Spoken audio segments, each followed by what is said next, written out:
सोने की चिड़िया। परी कहानी सोने की चिड़िया। फेरी टेल बहुत पुराने जमाने की बात है। एक राजा था। उसके महल में एक बहुत सुंदर बाग था। बाग में तरह तरह के फूलों के पौधे और अनेक प्रकार के मीठे फलों के पेड़ थे। लेकिन इस बाग में सबसे आश्चर्यजनक चीज थी, एक सेब का पेड़ था जिसमें सोने के सेब लगते थे। राजा ने इस पेड़ की देखभाल का खास इंतजाम कर रखा था। जब इसके फल पकते थे तो चौकीदार रात दिन पेड़ का पहरा दिया करते थे ताकि कोई सोने का सेब चुरा कर न ले जाए। लेकिन एक दिन की बात है कि बाग के माली ने जब सोने के सेबों को गिना तो उसमें से एक सेब गायब था। उसने दौड़कर राजा को खबर दी। राजा फौरन बाग में पहुंचा। उसे यह देखकर बड़ा आश्चर्य हुआ कि देखभाल का इतना पक्का इंतजाम होने पर भी एक सेब किसी ने चुरा लिया।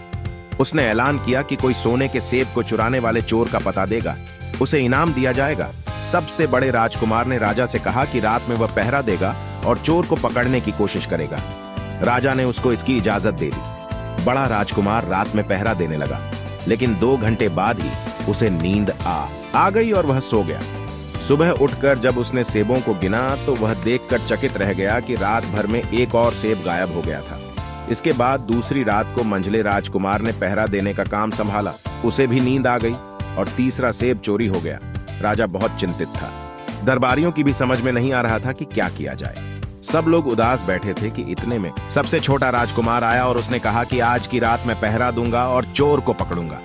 राजा इस राजकुमार से खुश नहीं रहता था। वह उसे मूर्ख भी मानता था। उसने उसे डांटते हुए कहा, तुम क्या समझते हो?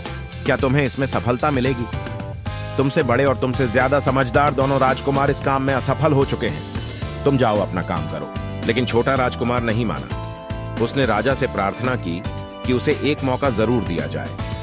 अंत में राजा राजी हो गया।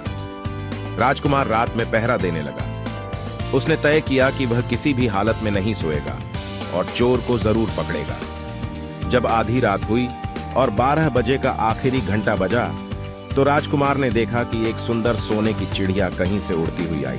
उसने देखते देखते सोने का एक सेब तोड़कर अपनी चोंच में पकड़ लिया। राजकुमार ने फौरन निशाना साधकर तीर चला दिया, लेकिन तीर चिड़िया को नहीं लगा और वह पंख फड़फड़ाकर उड़ गई। हाँ, इतना अवश्य हुआ कि उसका एक सुनहरा पंख टूटकर जमीन पर आ गिरा। दूसरे दिन सुबह राजकुमार ने राजा को सारी बात बता दी और वह सोने का पंख उनके सामने रख दिया। पंख इतना सुंदर और इतना कीमती था कि राजा उसे देखता ही रह गया। उसने कहा, अगर उस चिड़िया का एक पंख इतना सुंदर है तो वह पूरी चिड़िया कितनी सुंदर होगी। मैं चाहता हूं कि उस चिड़िया को कोई पकड़ लाए। सबसे पहले बड़ा राजकुमार इस काम के लिए रवाना हुआ। चलते चलते वह एक जंगल में पहुंचा। वहां उसने एक लोमड़ी को एक पेड़ के नीचे आराम करते हुए देखा। राजकुमार ने मौका देखकर तीर अपने धनुष पर चढ़ा लिया। वह तीर छोड़ने ही जा रहा था कि लोमड़ी ने चिल्लाकर कहा, राजकुमार, मुझे मत मारो। मुझे पता है कि तुम सोने की चिड़िया की खोज में निकले हो।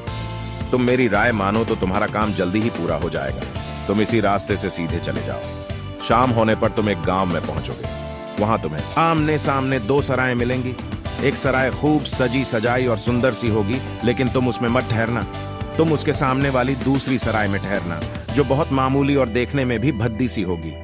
ऐसा करने पर तुम्हारा काम आसानी से पूरा हो जाएगा।